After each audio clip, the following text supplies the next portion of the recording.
আসসালামু আলাইকুম। আজ 19 অক্টোবর 2025 খ্রিস্টাব্দ, 3 কার্তিক 1432 বঙ্গাব্দ, 26 রবিউসানি 1447 হিজরি, রবিবার। সংবাদ পাঠ করছি মনির হোসেন কামাল। প্রথমেই শুনবেন সংবাদ শিরোনাম। শিক্ষকদের বাড়ি ভাড়া বাড়িয়েছে সরকার। ছেলের মৃত্যু শোকে মায়ের মৃত্যু। বরগুনায় নতুন করে ডেঙ্গুতে আক্রান্ত আরও 58। খুলনায় ডোবা থেকে যুবকের মরদেহ উদ্ধার। ঢাকায় নারী সংবাদকর্মীর আত্মহত্যা। তালতলীতে 50 টাকার লোভ দেখিয়ে শিশু ধর্ষণের চেষ্টা। মাইকিংয়ের রেকর্ড করা হয় লোকবেতারে। শুনলেন সংবাদ শিরোনাম, এবার বিস্তারিত। শিক্ষক কর্মচারীদের আন্দোলনের মুখে বাড়ি ভাড়া ভাতা মূল বেতনের 5% হারে এবং সর্বনিম্ন 2,000 টাকা বৃদ্ধি করেছে সরকার। আজ সকালে অর্থ মন্ত্রণালয়ের অর্থ বিভাগের প্রবিধি অনুবিভাগের উপসচিব মরিয়ম মিতুর সই করা প্রজ্ঞাপনে এ তথ্য জানানো হয়। প্রজ্ঞাপনে বলা হয়েছে, বেসরকারি শিক্ষা প্রতিষ্ঠানে কর্মরত এমপিওভুক্ত শিক্ষক কর্মচারীদের বাড়ি ভাড়া ভাতা বৃদ্ধিতে অর্থ বিভাগ সম্মতি প্রদান করেছে। আগামী 1 নভেম্বর থেকে এ আদেশ কার্যকর হবে। ছেলের মৃত্যুর শোক সইতে না পেরে মাত্র 5 মিনিটের ব্যবধানে মারা গেছেন মা। ঘটনাটি ঘটেছে মানিকগঞ্জের সাটুরিয়া উপজেলার ধানকোড়া ইউনিয়নের সাহেবপাড়া গ্রামে। আনসার আলীর ছেলে আব্দুল আউয়াল কয়েকদিন ধরে ডেঙ্গু জ্বরে আক্রান্ত ছিলেন। উন্নত চিকিৎসার জন্য তাকে সাভারের এনাম মেডিকেল কলেজ হাসপাতালে ভর্তি করা হয়। শনিবার দিবাগত রাত 2:15টার দিকে এনাম মেডিকেল কলেজ হাসপাতালে চিকিৎসাধীন অবস্থায় সে মারা যায়। হাসপাতাল থেকে আওয়ালের মরদেহ দেখে শোকে অজ্ঞান হয়ে যান তার মা রাহেলা আক্তার। কিছুক্ষণের মধ্যেই তিনি মারা যান। বরগুনায় নতুন করে ডেঙ্গুতে আক্রান্ত হয়েছে আরও 58 জন। এ নিয়ে জেলায় মোট আক্রান্তের সংখ্যা 8,347 জন।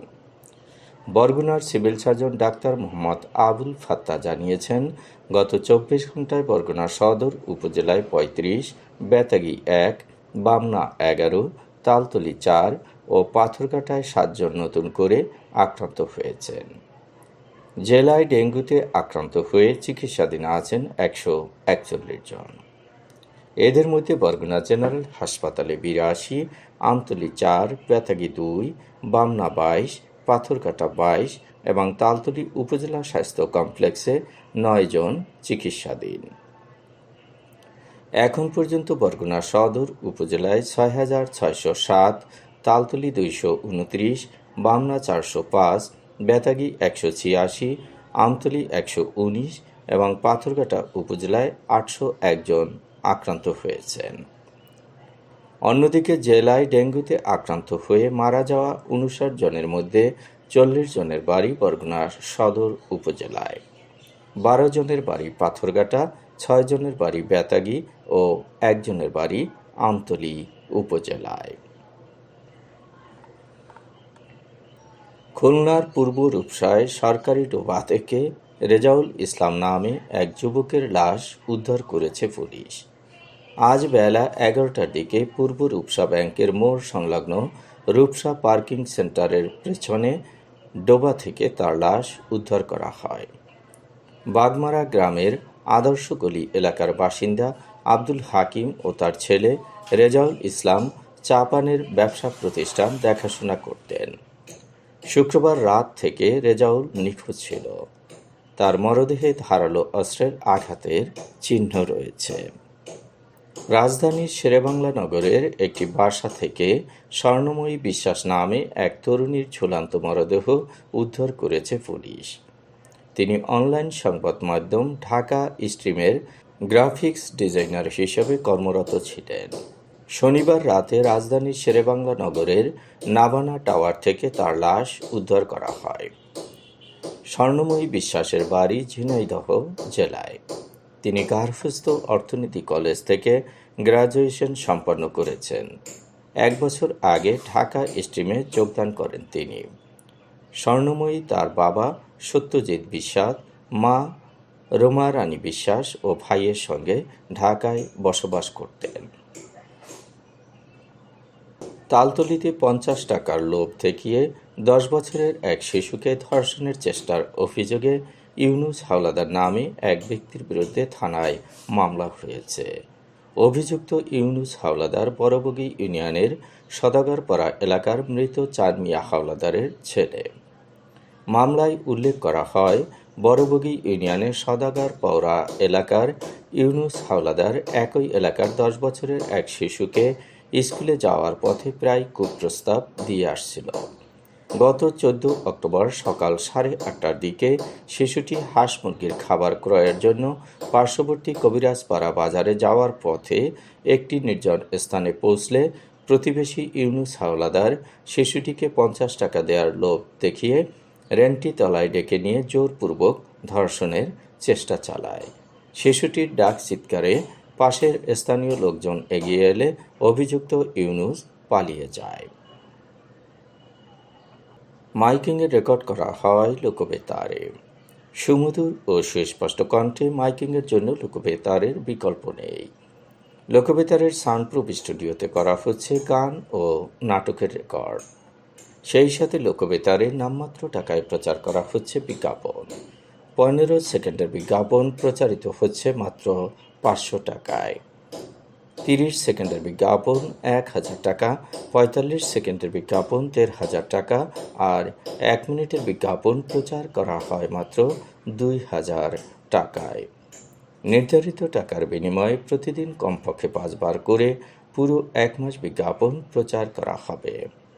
মাইকিং ও বিজ্ঞাপনের জন্য যোগাযোগ করবেন 0-1-755-666-445 নম্বরে। এবারে শুনবেন আবহাওয়ার খবর।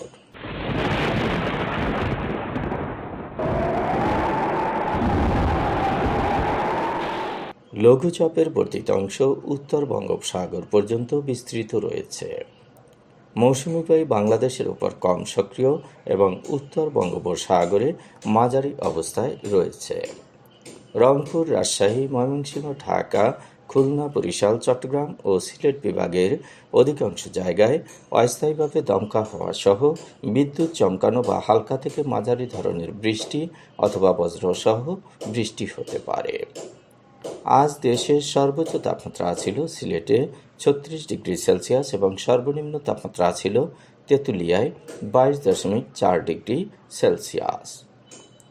বরগুনার সর্বোচ্চ তাপমাত্রা 33.8 ডিগ্রি সেলসিয়াস, সর্বনিম্ন 23.6 ডিগ্রি সেলসিয়াস।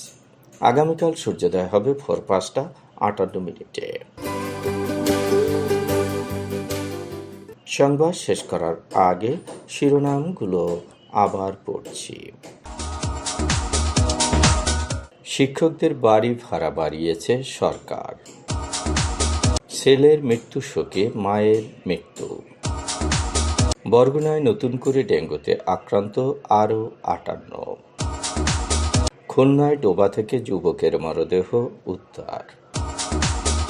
ঢাকায় নারী সংবাদকর্মীর আত্মহত্যা। তালতলীতে 50 টাকার লোভ দেখিয়ে শিশু ধর্ষণের চেষ্টা। মাইকিংয়ের রেকর্ড করা হয় লোকবেতারে। সংবাদ শেষ করার আগে জানিয়ে দিচ্ছি লোকবেতারের সংবাদ জানানোর মোবাইল নম্বর। আপনার এলাকার গুরুত্বপূর্ণ সংবাদ জানাতে ফোন করুন 0-1-755-666-445 নম্বরে। আর লোকবেতারের সাথে যুক্ত হয়ে গান শুনতে চাইলে SMS করুন 01782973478 নম্বরে। মোবাইল করবেন 01959438545 নম্বরে। বিশ্বের সব জায়গা থেকেই শুনতে পারবেন লোকবেতার। লোকবেতার FM.org ওয়েবসাইটের মাধ্যমে শুনুন সরাসরি অনুষ্ঠান। সংবাদ পাঠ এখানেই শেষ করছি।